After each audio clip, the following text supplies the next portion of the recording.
Welcome to this new video guide, specially designed to help you identify the birds in your garden. Our gardens cover an area far greater than all our nature reserves put together, so places like this are especially important to our wild birds. This small garden, less than 4 miles from London Hyde Park Corner, has been visited by 30 different species of birds, well over half those shown in this video. To make identification easier, we've not arranged them in strict scientific order, but in groups that seem to make visual sense from comparison. For example, blackbird-sized birds are all grouped together, and so are those that you're likely to see flying at speed around the house. Well, what do we have to look out for in identifying all these species? In some instances, a bird can be instantly recognized from just one feature. In others, you may have to rely on several.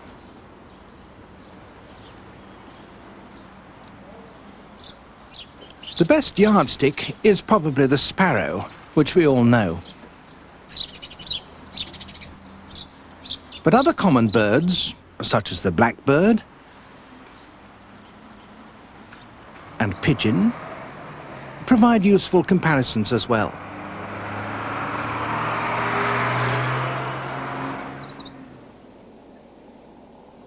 You should also notice what shape the bird has. Is it plump? Or is it of slender appearance? Does it have rounded wings or pointed wings?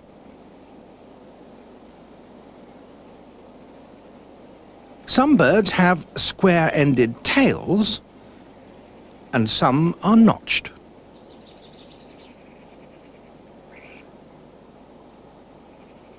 Others have very short tails, and some are deeply forked.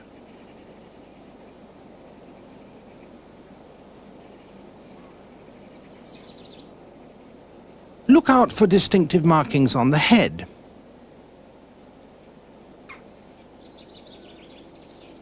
Or obvious patterns on the wing. Sometimes a bird may have a distinctive white rump.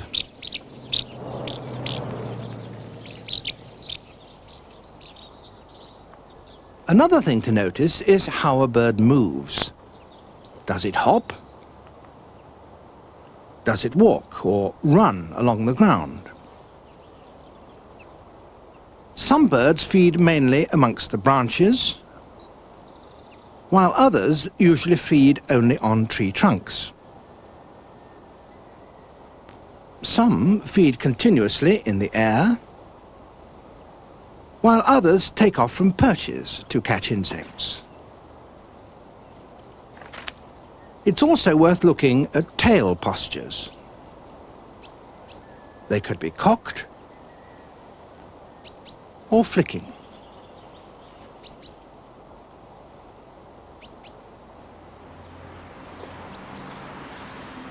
Song can be a helpful feature, enabling you to identify a bird even without actually seeing it.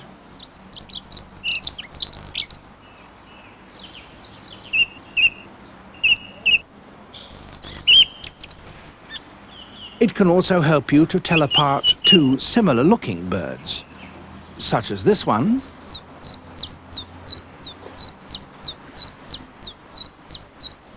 from this.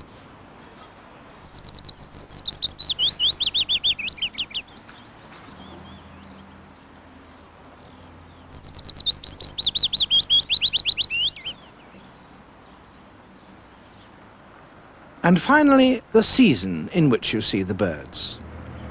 Some are visitors which only come for the summer, mainly from Africa. Others fly in for the winter from Scandinavia.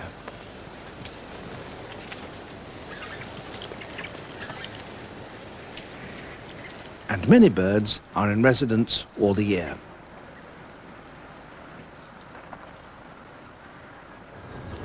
We've arranged this video in two main seasonal parts, and we will begin with the birds that you're likely to see in the spring and summer months.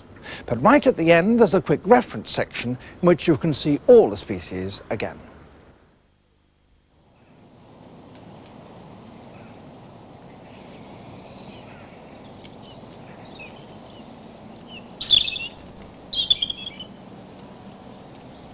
Robins are probably the tamest of all the birds in our gardens. They're always on the lookout for worms and other food which gardeners disturb. So if you persevere and keep still enough, you too could do this, using small earthworms or mealworms as bait.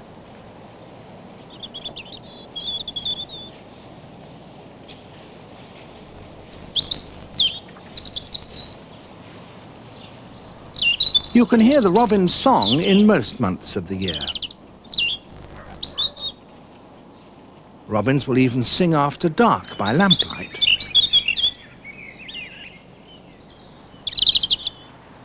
And neighbouring robins may be heard having song duels.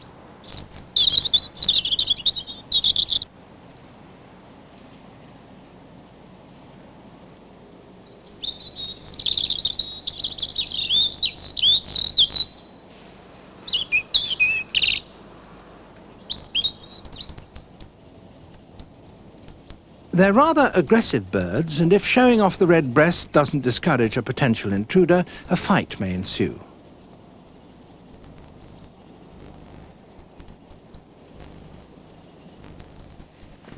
The nest is usually built on a foundation of dead leaves and maybe on the ground, or in ivy on a wall or bank, or in a tree hole,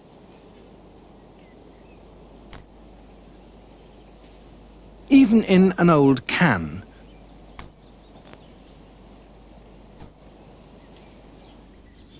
Or inside a garden shed.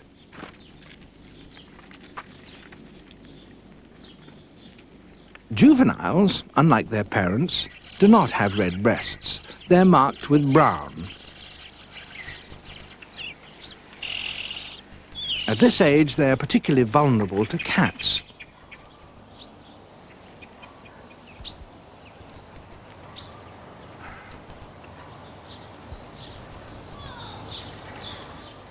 Robins have a scolding call. It's heard in many situations throughout the year. Robins become more secretive as they molt, but by September they're busy staking out their winter territories again.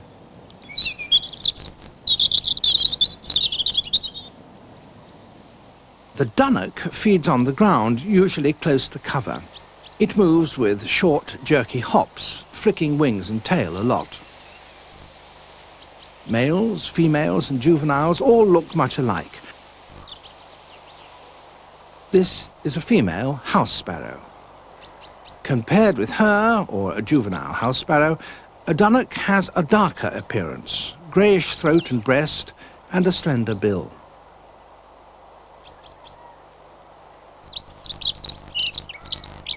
The dunnock's song is a high-pitched warbling.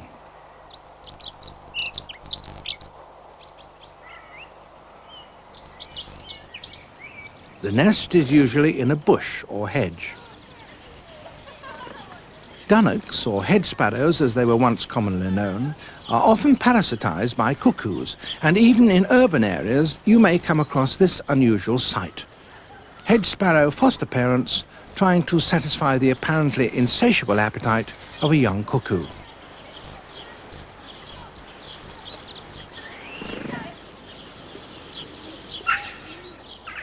The wren has almost mouse-like behaviour as it creeps about the nooks and crannies of walls and tree stumps, searching for tiny insects and spiders. It's easily recognised by its dumpy build and short tail, which is usually cocked. Its slender bill is rather long in proportion to its body.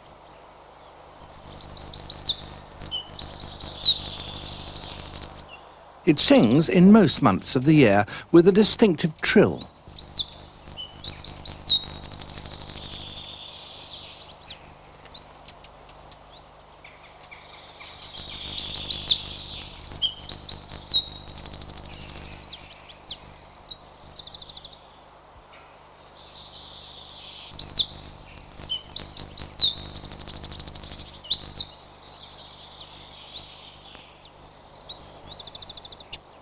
The nest is domed and often built on an ivy-covered stump or wall.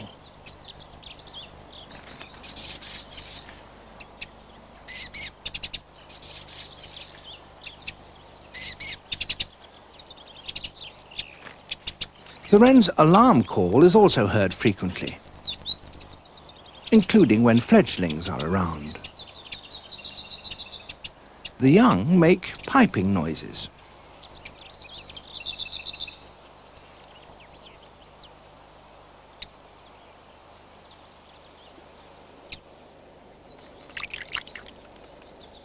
The goldcrest is our smallest bird, measuring just 3.5 inches in length.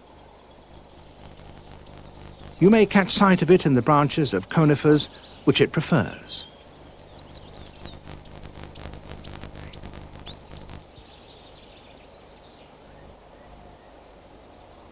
A favourite place for the suspended nest is in a yew tree. Goldcrests have distinctive orange-yellow crowns, their gold crest, and white bars on the wings. Juvenile goldcrests, however, do not have golden crowns. The willow warbler arrives from the south in April and may be seen throughout the summer flitting about broadleaf trees and bushes. That behaviour is rather like a goldcrest's, but the willow warbler is a slim, graceful greenish-brown bird with a pale eye stripe, and it doesn't have the goldcrest's distinctive crown. Only in larger gardens are you likely to hear the song of willow warblers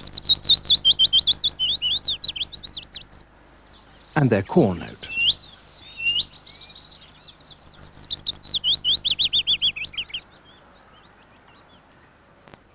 The chiffchaff is very similar to the willow warbler, and you really need to be quite expert to tell the two species apart by sight alone. However, chiffchaffs usually arrive in late March, before willow warblers, and they tend to favour more mature trees. If you observe them closely, chiffchaffs can be seen to have dark brown legs, while willow warblers have light brown legs. But by far the easiest way to distinguish between the two warblers is by listening to their song. The chiffchaff has a very recognisable repetitive phrase.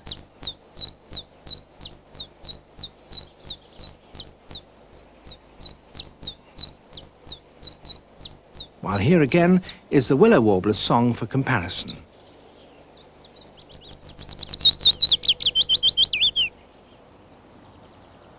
The blackcap is another warbler which visits some larger gardens, usually from April onwards, although a few birds spend the winter with us. Overall, the plumage is greyer than that of the chiffchaff and the willow warbler, but the crowns of both male and female are distinctively coloured. The male has a black cap, while the female has a chestnut-brown cap.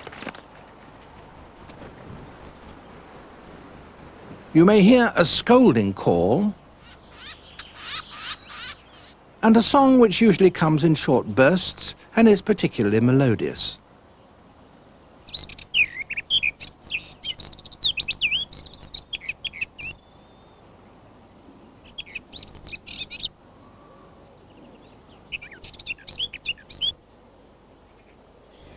The spotted flycatcher is a summer resident that doesn't return to Britain much before the beginning of May. It lacks any really distinctive plumage, just mouse-grey upper parts and a streaked breast.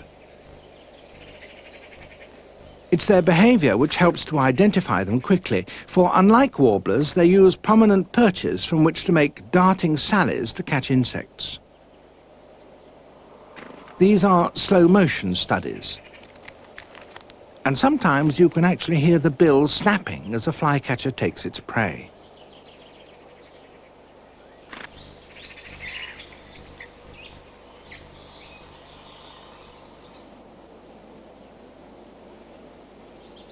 They often nest on buildings amongst creepers or in a suitable open nest box. The song is rather undistinguished and squeaky.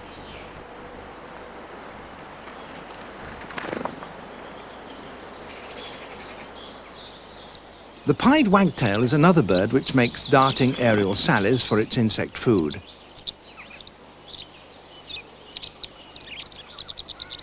The female has a grey back and the male has a black back. It spends much of its time running over lawns, drives and roofs. The long, slender tail is constantly wagging, as its name suggests. That tail and the black, grey and white plumage make this an easy bird to identify. Juveniles are less boldly marked.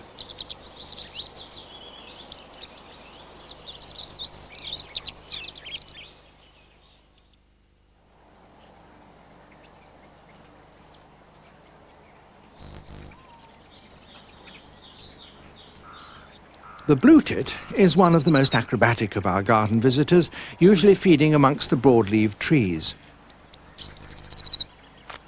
It comes readily to bird tables. And it's frequently responsible for the holes in your milk bottle tops. Look out for its stubby bill, face pattern and yellow underparts.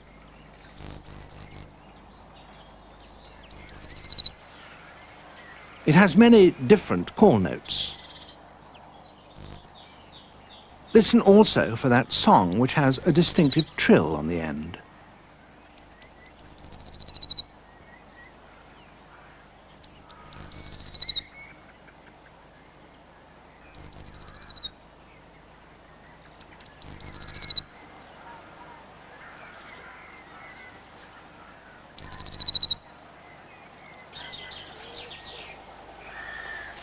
If you've put up nest boxes, then blue-tits will be likely occupants.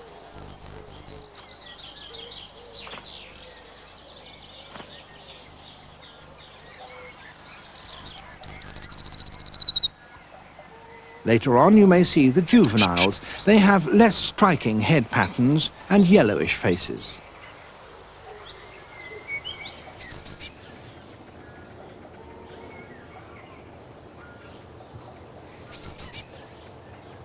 The great tit is larger than the blue tit. That glossy dark head and neck and the stripe down its yellowish belly are unmistakable. The breast stripe will enable you to tell the sexes apart. This is a male, and this a female with a narrower breast stripe. Great tits also have many different calls, and a distinctive but quite variable song.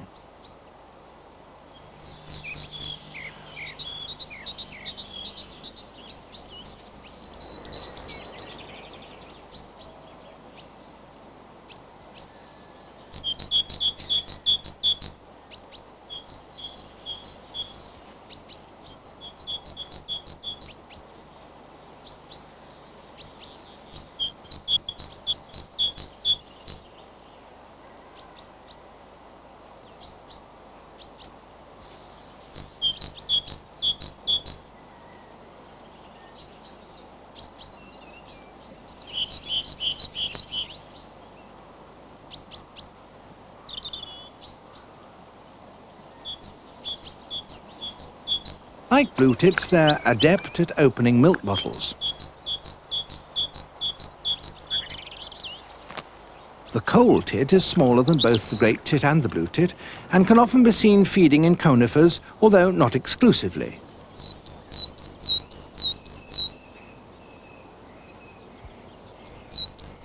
It has a rather sweeter song than the great tit.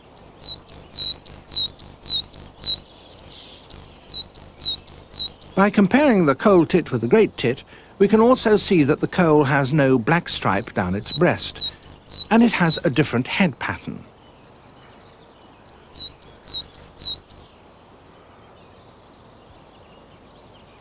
In particular, the coal tit has a white patch at the back of the head.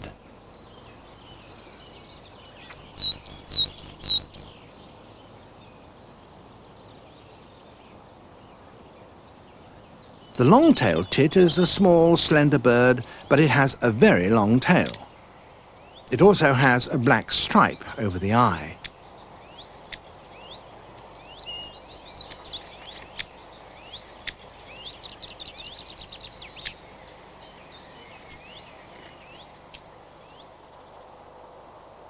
These birds are early nesters, and they make intricate nests of lichens, moss and spiders' webs.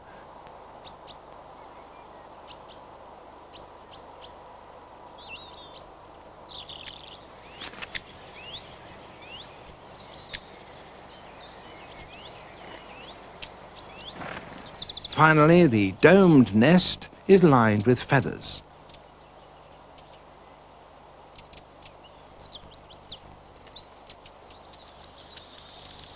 The juveniles have different face patterns, and they also can be picked out by their shorter tails.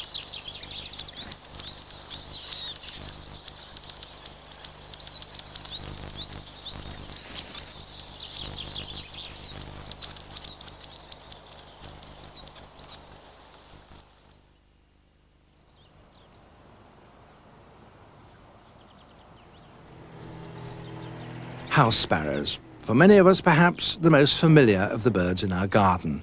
Noisy, gregarious and bold, they make every possible convenience out of man, finding holes in our roofs for their nests.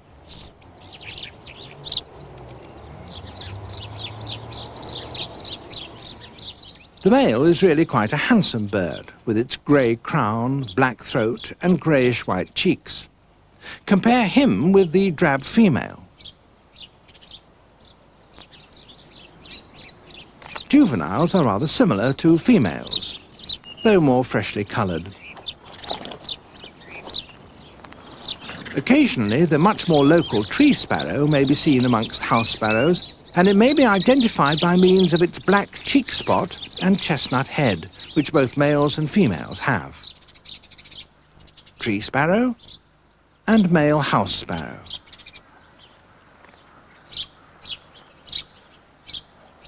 The chaffinch is the commonest of the British finches, though not necessarily in gardens.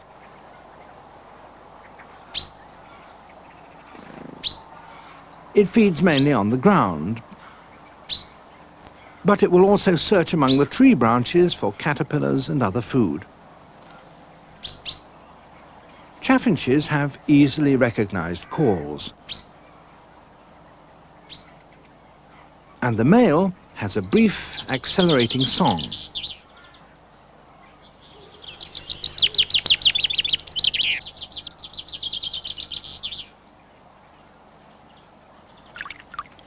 He's colourful, with blue head and pink breast, compared with the drabber female.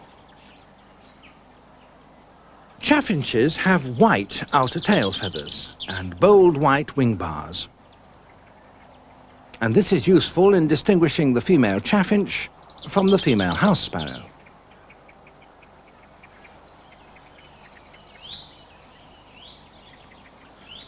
The nest is very neat, of moss and roots lined with hair. It's usually placed in a dense bush or the fork or branch of a tree.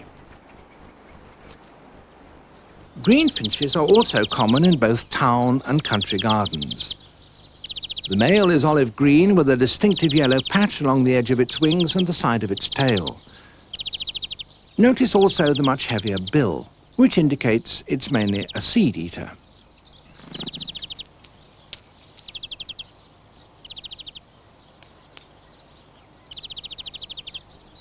The female is duller.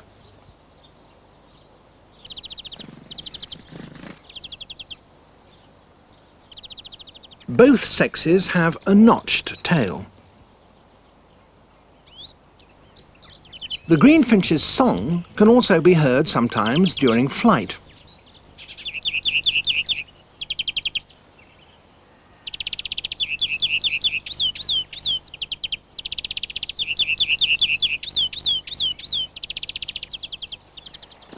The goldfinch is the most colourful of all our finches, but it really prefers gardens with fruit trees and where it can feed on the seeds of such plants as thistles and dandelions. With their scarlet red faces and black and white heads, they're quite unmistakable.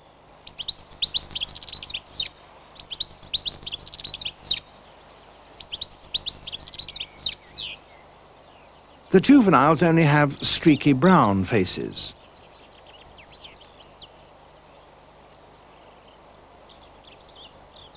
But they too show yellow flashes on the wings in flight, clearly seen in these slow-motion studies of adults.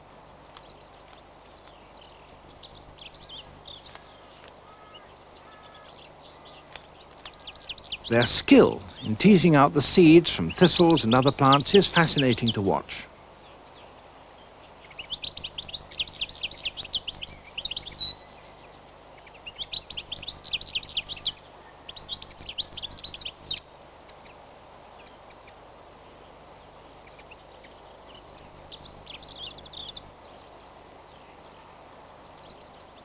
This goldfinch is taking up grit to help grind up the seeds in its gizzard. The bullfinch, a shy bird, is about the same size as a greenfinch, but it's plumper and has a distinctive black cap. The male's rosy red breast is also very recognizable.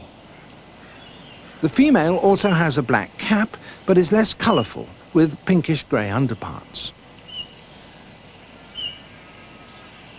They have a soft, piping call, and in flight, the white rump is conspicuous. Although that stout bill is meant mainly for seeds and berries, bullfinches do have an unfortunate habit of feeding on fruit buds in the spring.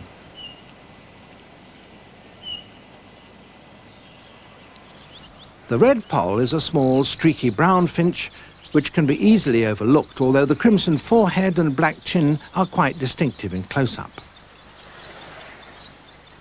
It has a trilling song.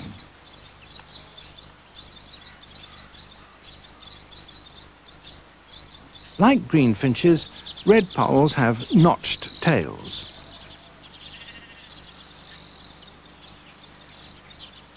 And in common with several other finches, the red poll nests in June and July, much later than most garden birds. Juveniles lack the red markings of the adults, but may be distinguished from other finches by their black bibs. Linnets, another small species of finch.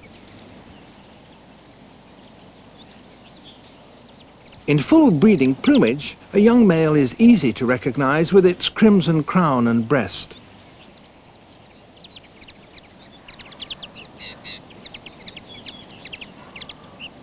Other males may appear less colorful, but none have black chins, which immediately distinguishes them from red polls. The female has duller plumage. Later in the year, they may be seen in family parties, and in distinguishing them from red polls, it's useful to remember that linnets show pale wing patches and white outer tail feathers in flight, whereas red polls do not.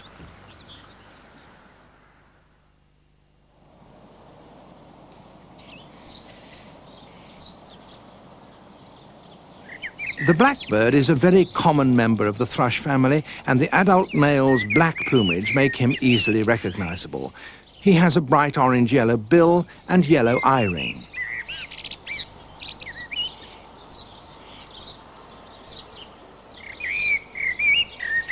Note that the female is not black, but dull brown, with a paler throat.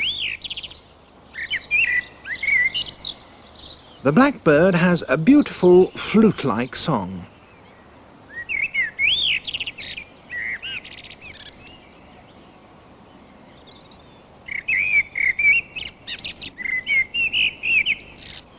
Blackbirds also have a distinctive alarm call, which is commonly used when going to roost.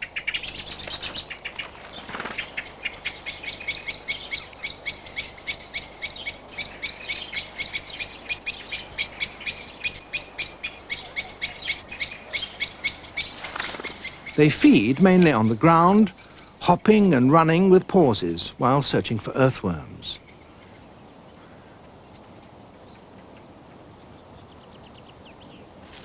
Or flicking aside leaves with the bill. The nest, in which 4 or 5 young are raised, is usually concealed in a hedge, a bush, or amongst climbers such as ivy.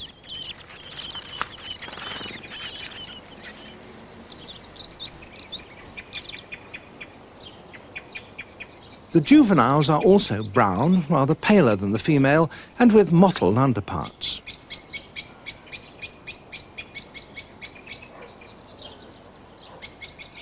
The song thrush is another common garden bird whose song will probably be familiar. It's made up of clear, repeated phrases.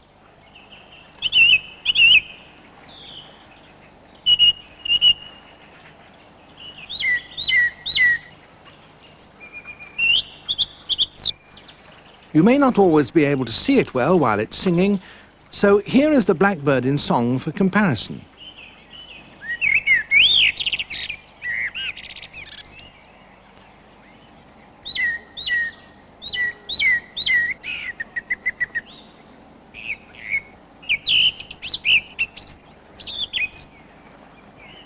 The song thrush feeds in a similar fashion to the blackbird, short runs or hops followed by a pause.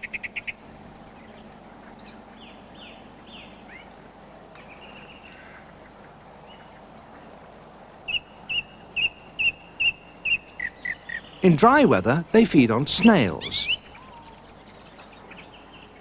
smashing the shells on a stone, the anvil.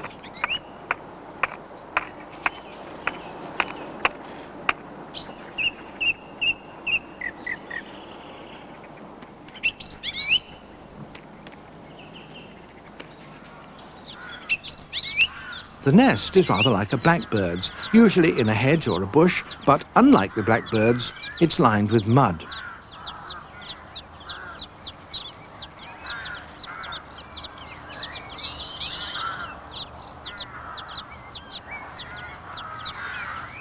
The missel thrush is larger than the song thrush, with greyer upper parts and white tips to the outer tail feathers. Its posture is more upright than the song thrush too, and it has more boldly spotted underparts. Here are the two together for comparison. The song may be heard as early as February and consists of short, flute-like phrases, more like a blackbird's than the song thrush's, but quite strident.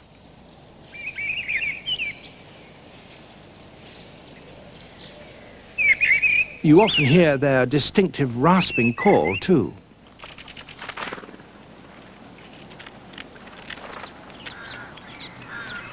Missel thrushes nest early, usually quite high in the fork of a tree. Juveniles are pale, with head and back spotted with white.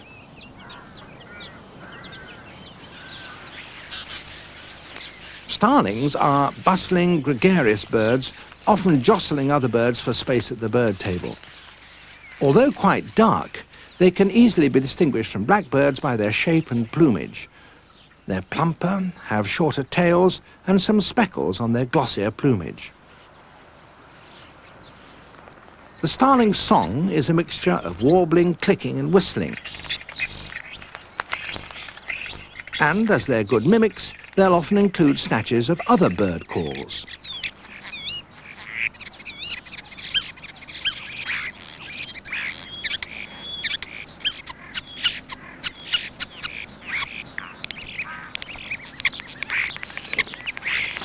Unlike blackbirds, they don't hop and run, but move in a jerky walk, jabbing at insects, earthworms, or anything they can find.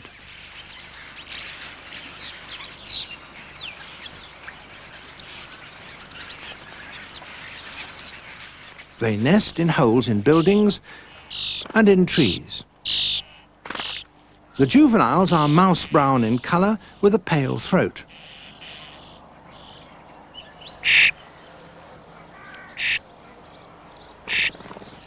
This one is just changing into its adult plumage.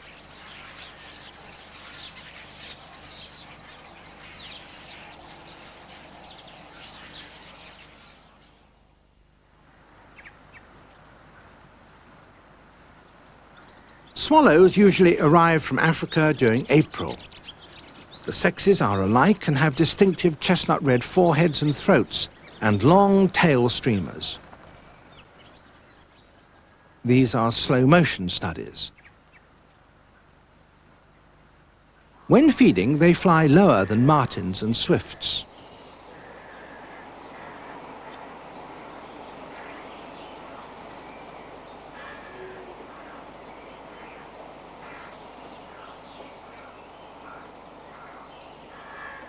They nest on rafters indoors, perhaps an old garden shed or stable in which the door is always open.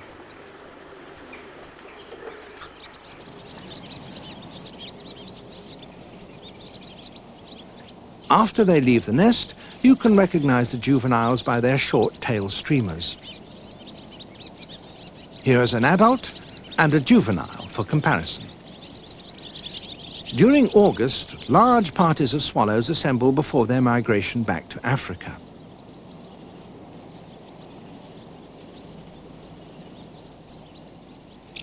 House martins are related to swallows and also come from Africa for the summer months. Their blue-black upper parts contrast with pure white underparts. And the white rump shows up well at certain angles.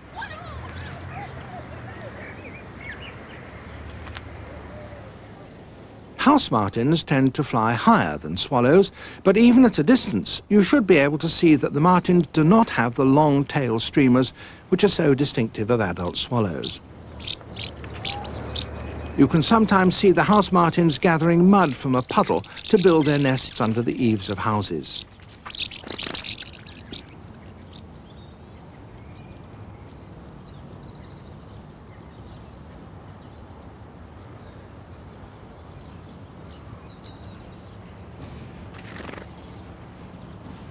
They can breed right up to September.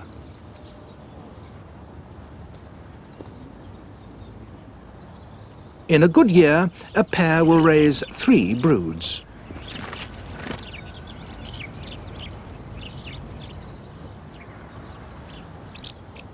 Like swallows, they gather in pre-migration assemblies at the end of summer, often sunbathing on the roofs of houses.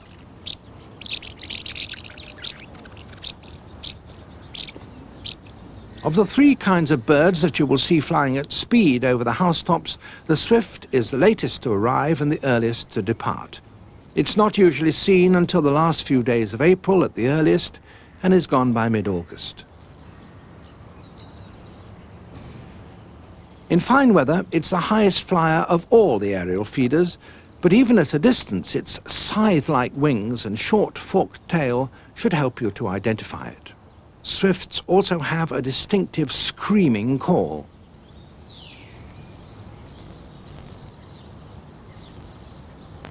They nest in holes under roofs of buildings. In fact, it's the only time that these birds ever land.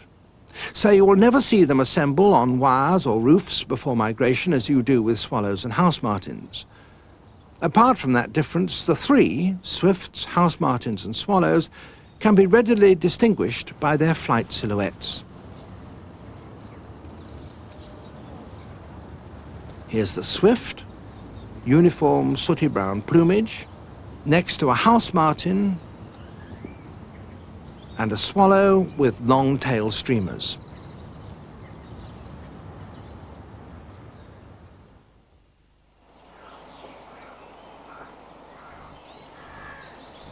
A number of birds visiting our gardens specialize in searching for food on the trunks of trees. If you have mature trees, you may notice this rather mouse-like bird making its way up the trunks, searching for tiny insects. It's a tree creeper. It's so small you might just confuse it with a wren. But the tree creeper has white underparts, a slender, down-curved bill, and a stiff tail which it keeps pressed to the bark. The wren, on the other hand, is much dumpier and holds its tail in a different way. The high-pitched song of the tree creeper may be heard from February onwards. The nest is usually behind loose bark, often on a dead tree.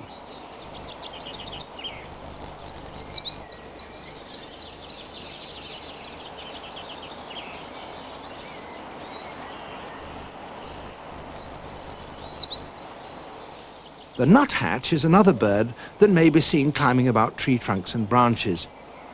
It has a loud trill. Unlike the tree creeper, the tail is not used for support when moving about and feeding.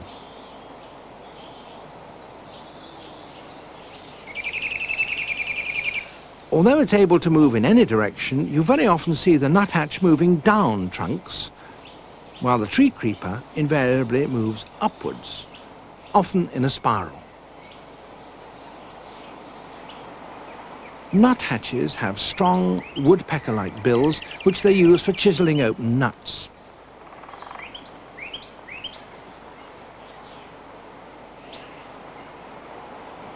They take over existing holes for their nests rather than excavate their own, reducing the size of the entrance with mud to suit their needs.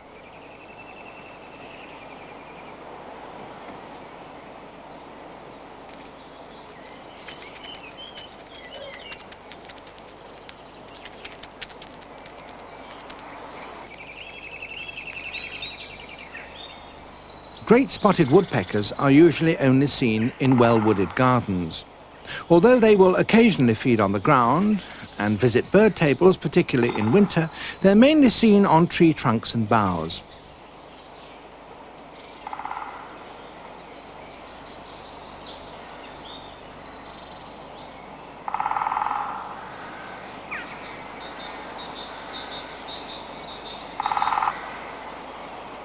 They also use their strong bills to excavate a nest hole.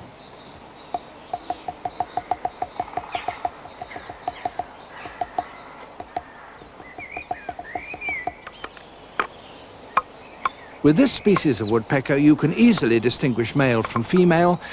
The male has a crimson patch on his nape, while the female has not.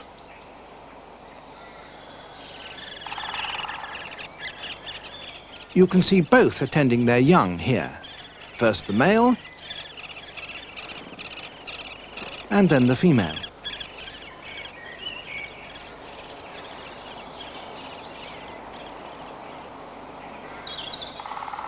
The juveniles can easily be recognized.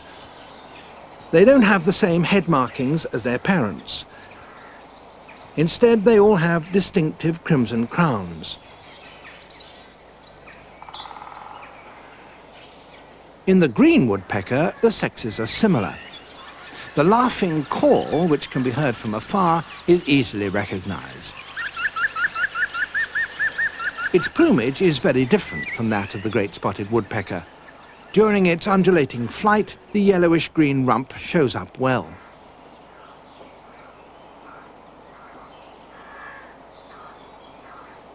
The nest is excavated from the bole of a tree, a live oak or ash with heart rot, or the dead limb of a beech. After they leave the nest, you'll be able to see that the juveniles' greeny-brown upperparts carry pale spots, and their underparts are streaked.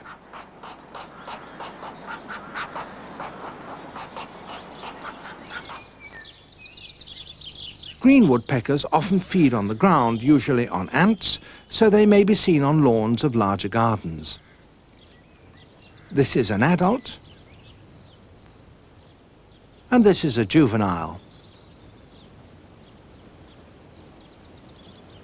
In fact, it's still being fed some of the time by one of the parents.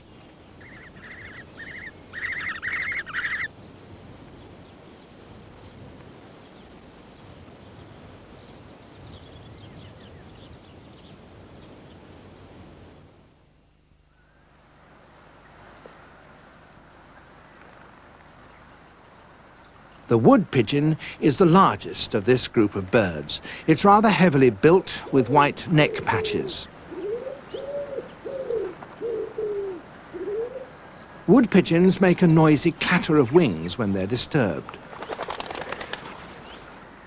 In flight, they show white wing bars running from front to rear and a broad black bar across the end of the tail. And their nest is a very rudimentary affair, a slender platform of twigs through which you can sometimes see the two eggs. The juveniles have no white on the neck.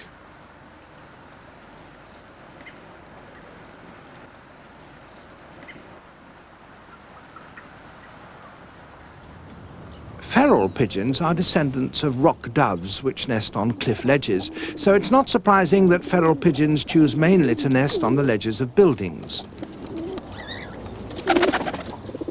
And like wild rock doves, they often show a white rump and a double black wing bar. There's no white on the neck, but there's a wide variation in plumage, as you can see when several birds are together in a city centre. The collared dove is smaller than wood or feral pigeons. Indeed, it's altogether a paler, slimmer-looking bird than the others. It also has that narrow black half collar around the back of its neck. It often calls from a television aerial or chimney pot. And it frequently drinks at bird baths or garden ponds.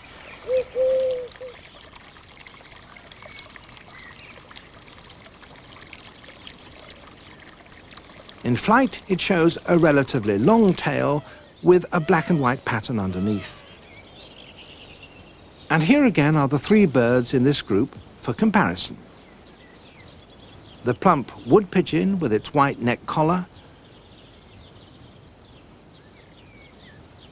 the feral pigeon with iridescent colours, and the collared dove, pale with a black half collar.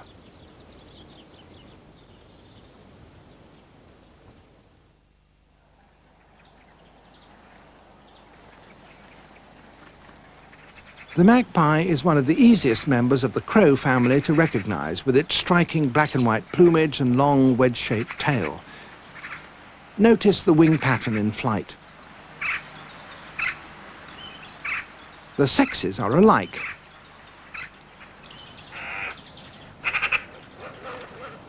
Magpies, and the harsh, rattling calls they make, have been increasingly in evidence in towns in recent years. They feed a lot on the ground, though they do take eggs and young of small birds, particularly when feeding their own young in May and June. They'll eat a wide variety of other foods, including insects, dead animals and scraps.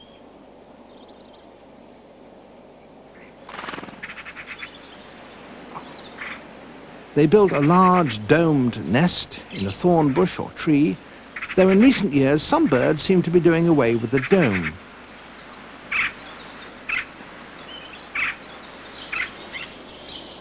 The juveniles are rather similar to the adults, but without such long tails.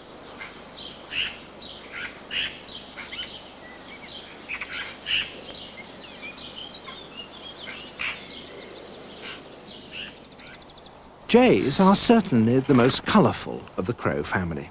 They tend to be rather shy, though they can sometimes be seen down on the lawn. You may hear their harsh call and catch a glimpse of a bird in flight, showing a blue, white and black pattern and rounded wings. And because they will probably be flying away, you should notice a black tail and conspicuous white rump.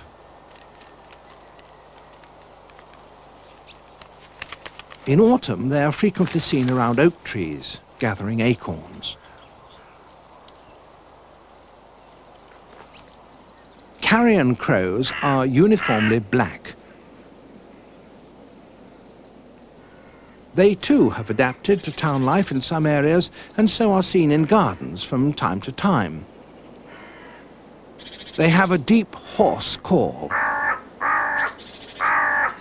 The nest is a bulky affair made of sticks, although urban crows occasionally use strange materials.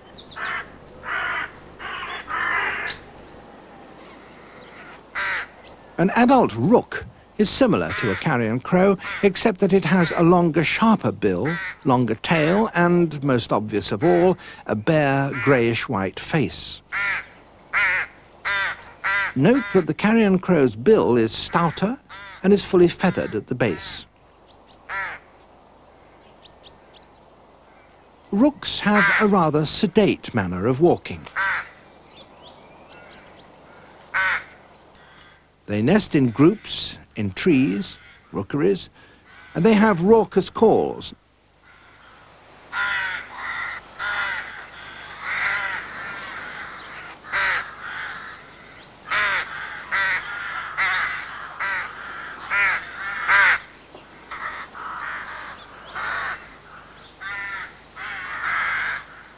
After leaving the nest, the juveniles can easily be confused with carrion crows, as they have all black heads.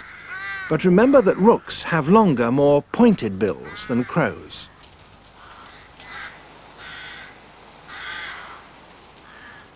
The jackdaw is smaller and more compact than the rook. Both species can sometimes be seen together in flocks. The jackdaw, however, has a grey nape, relatively short bill and pale eye.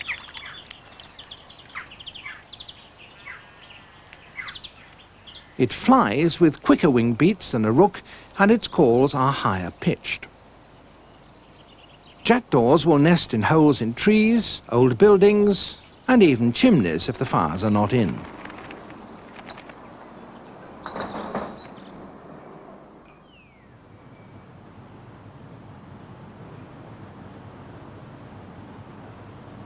The kestrel is the bird of prey you're most likely to see in towns, particularly if your house is close to a bypass or a motorway. In flight, look out for the long pointed wings and the long slim tail.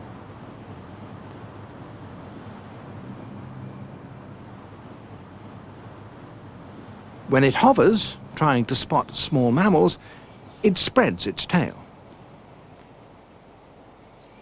The male kestrel has spotted chestnut upperparts and grey head and tail. The female has barred upperparts, brown head and tail. Kestrels have a shrill call.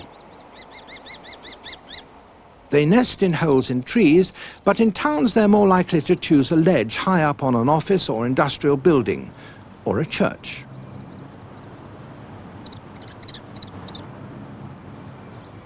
The sparrowhawk is another bird of prey that has begun to take up residence in some suburban areas in recent years. An increase probably due to a recovery from the pesticide-induced decline of the 50s and 60s, for it was once more common in town gardens. It hunts in a different way to the kestrel, zigzagging over suburban gardens in search of small birds. Notice that it too has a long tail, but rounder wings, compared to the kestrel's pointed wings. The male has dark grey upperparts and reddish-brown barred underparts. The female is larger than the male and is dark brown with a clearly barred breast. The nest is usually high up in a mature tree, and while the young are being raised, the male is very busy hunting blue tits, sparrows and other birds.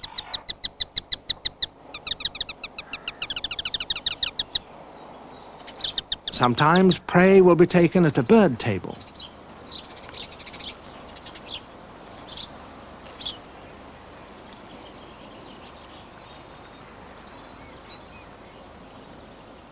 Feathers in a regular place under the trees is a possible sign of sparrowhawks.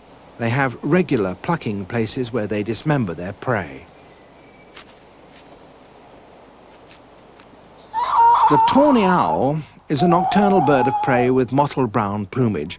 You're most likely to hear its calls at dusk, particularly as autumn approaches, when the owls will start establishing their territories.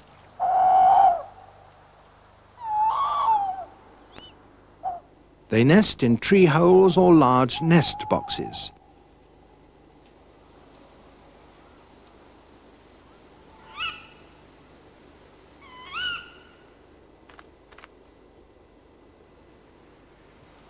After leaving the nest, the young remain stationed on branches, motionless. You may hear their calls on summer nights, too. Adults can sometimes be seen in daytime during the period that they're feeding their young.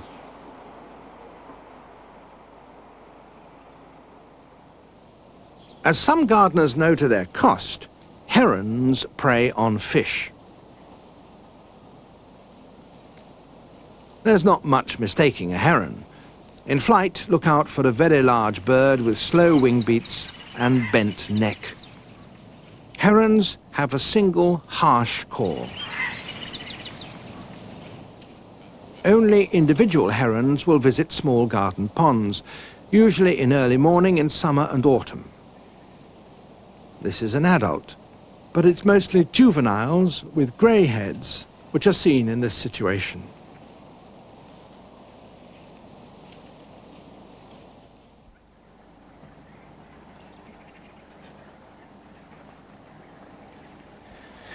During September and October, our summer visitors will depart, and we'll be expecting our winter visitors from Europe and Scandinavia. Many of them won't come into the garden until conditions get severe. But in addition to them, there are plenty of resident species that are here all the year round, and many of them will come to our bird tables. If your bird table stands close to bushes, which provide cover and a convenient approach route for the birds, and you can see it from the window, well then you can have hours of comfortable bird watching. But once you start feeding birds in this way, it's important to continue it throughout the winter, when the birds need it most.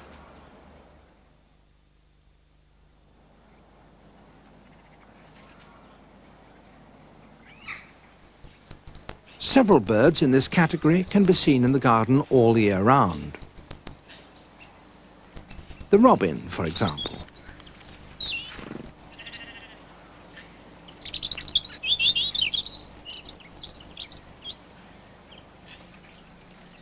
The dunnock.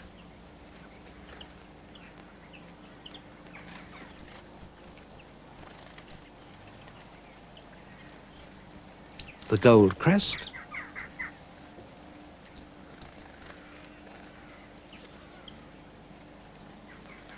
And the wren.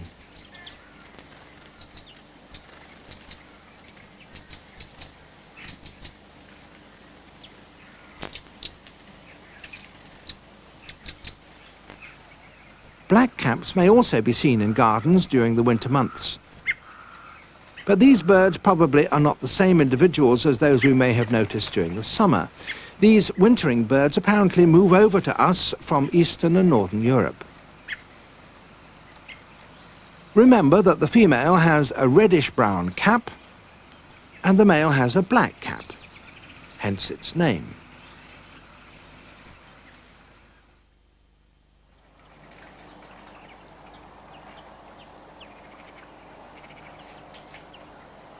During autumn and winter, many birds have to change their diet.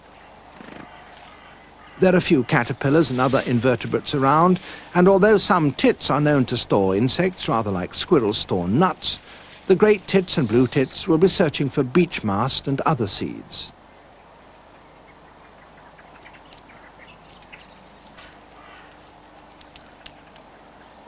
So now is the time that these birds will especially be glad to find nuts at the bird table.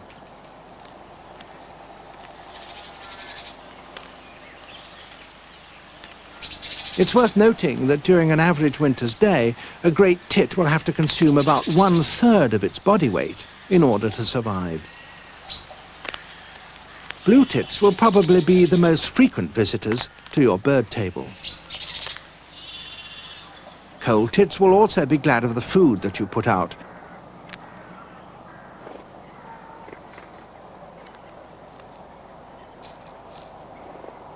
And long-tailed tits will occasionally visit bird tables during winter. But in winter, you may also see another member of the tit family. The marsh tit has a glossy black crown and brown back.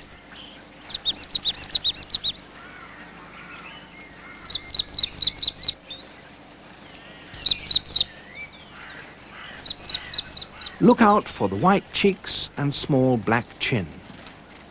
For comparison, remember that the coal tit has a particularly white patch at the back of its head. And finally, the not closely related blackcap, with its larger, more slender bill, grey rather than white cheeks, and it has no black chin.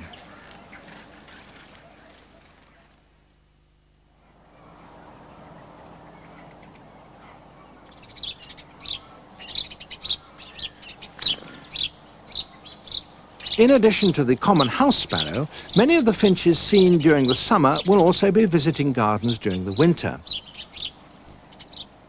In fact, chaffinches may be more frequently seen in winter. This is a male, and this is a female.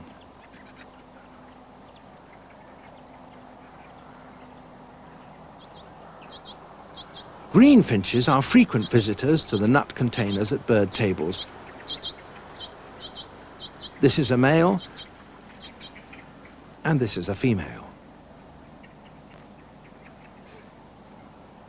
Most goldfinches leave Britain for the winter, but if you have some weedy waste patches in your garden, you may attract some of the few that remain. If you're very lucky, a bullfinch may visit the bird table, but it's an irregular occurrence. They're more likely to pay attention to the buds of hawthorn, forsythia, and your fruit trees in early spring. There are, however, some finches which only visit gardens during the winter. The siskin is a small, dumpy finch with a stout bill, yellow wing bar, rump and sides, and a short, deeply notched tail. They're only seen in gardens during some winters, and although they're partial to alder cones, they may be particularly attracted to peanuts in red plastic containers. The female is generally brown, streaked with black, but the male is yellow-green. There could be some confusion with greenfinches, but the siskin has a black cap and chin, while the greenfinch has no black markings on the head. Note that the siskin is smaller than the greenfinch.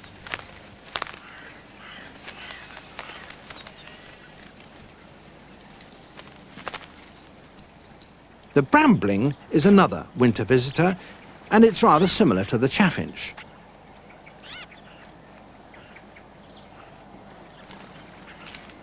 Bramblings usually come into gardens only during harsh winters, when they may be seen in the company of other finches.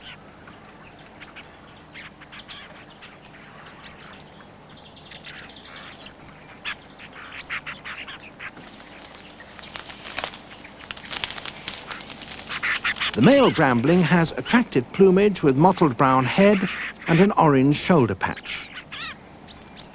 Quite different from the male chaffinch. The female brambling is perhaps more difficult to distinguish. She has black mottling on the crown and back. Both sexes have a white rump, which can be seen during flight.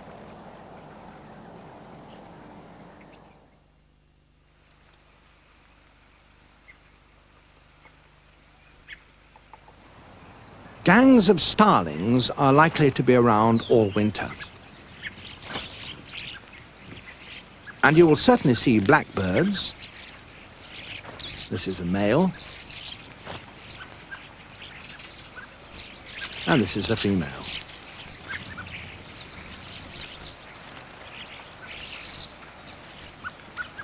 Also song thrushes.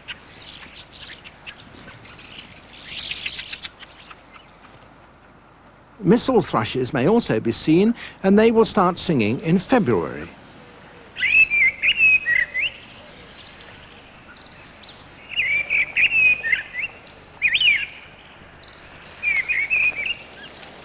In winter, they become very aggressive, defending holly trees and other berry-bearing shrubs against other thrushes.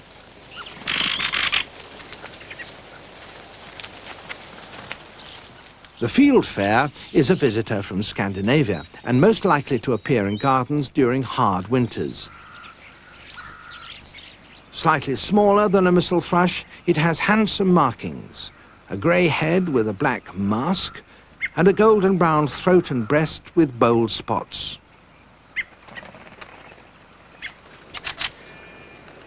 It also has a grey rump, which contrasts with a black tail, particularly in flight. The bold markings of the fieldfare make it easy to distinguish from a missel thrush. It has a harsh call.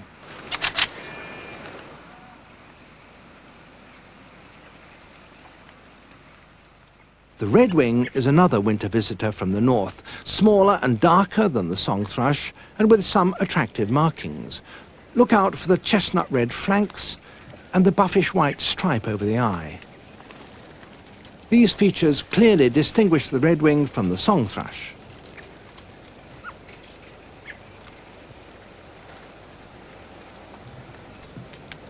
Redwings feed mainly on berry-bearing shrubs in the autumn. But in hard times they will get quite tame and be grateful for any scraps on the ground around the bird table. And, of course, apples.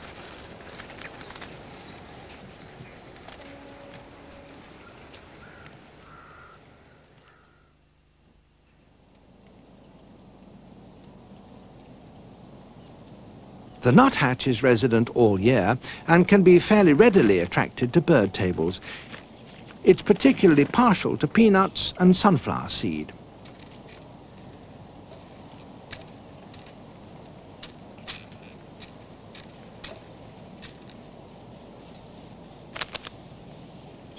The great spotted woodpecker may also be tempted by peanuts to the bird table. This is a male with a crimson patch, and this is a female.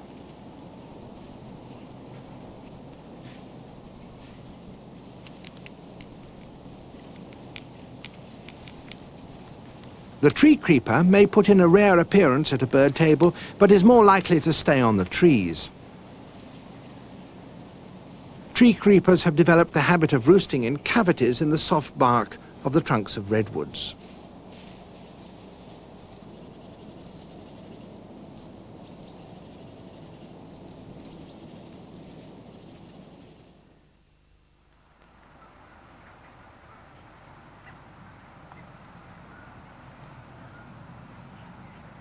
During the winter, both wood pigeons and feral pigeons may be seen in our gardens. Collared doves, too, are around all year, and in winter will be more often seen close to or even on bird tables.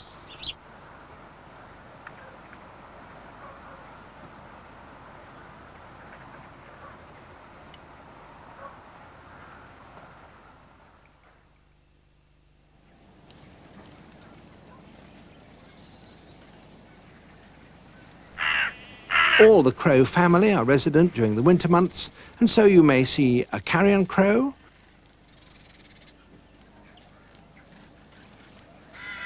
or rooks with their grey-white faces,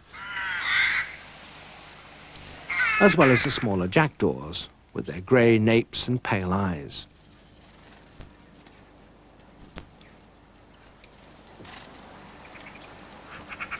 Magpies may visit the bird table, frequently pirating food from other birds.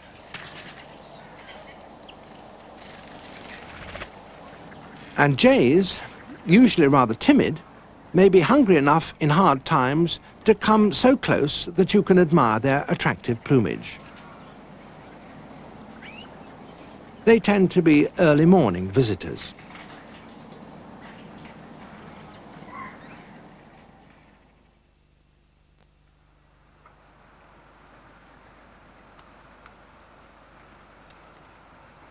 The kestrel may be seen hovering over hunting grounds at any time. Kestrels have also been known to hunt for small birds around bird tables. This is a male with grey head and chestnut underparts.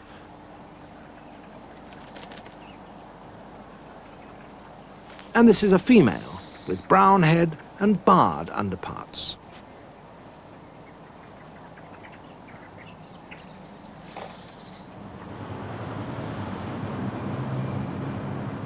It's worth remembering that kestrels have pointed wings, whereas sparrowhawks have rounded wings.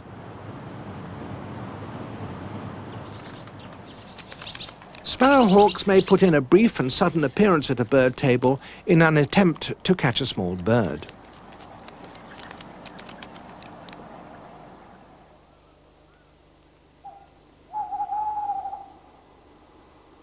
Tawny owls are often much in evidence in winter and can be heard defending their territories.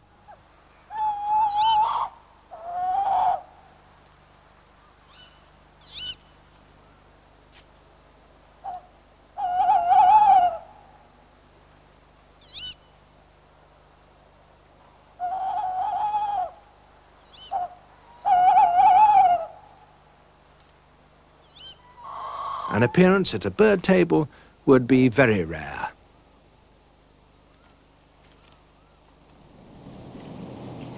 but there's always the possibility of a heron flying in to raid the pond.